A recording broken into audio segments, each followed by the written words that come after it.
పెద్ద నోట్లను రద్దు చేసినప్పటి నుంచి రిజర్వ్ బ్యాంక్లోకి రోజు వందల కోట్ల రూపాయల విలువ చేసే పాత నోట్లు వచ్చి చేరుతున్నాయి. మళ్లీ కరెన్సీ తయారీ కోసం పనికిరాని ఆ నోట్లను ఏం చేస్తున్నారన్న సందేహం అందరికీ కలగడం సహజమే. ఒకప్పుడైతే అలా పాత నోట్లన్నింటినీ ఆర్బీఐ తగలబెట్టేసేది.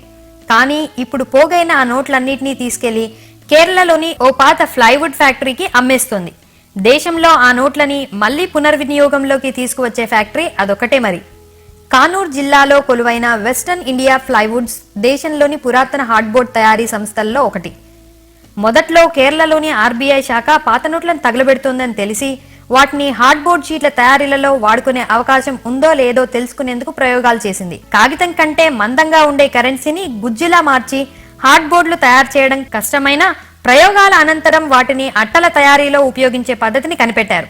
అప్పటి నుంచి స్థానిక శాఖ నుంచి పాత నోట్లను కొనుగోలు చేస్తున్న వెస్టర్న్ ఇండియా పెద్ద నోట్ల రద్దు అనంతరం పెద్ద మొత్తంలో ఆర్బీఐ నుంచి ముక్కలు చేసిన నోట్లను కొనుగోలు చేసి అట్టలుగా హార్డ్బోర్డ్ షీట్లుగా మారుస్తోంది. ఆ అట్టలే మళ్లీ దేశవ్యాప్తంగా సరఫరా అవుతున్నాయి.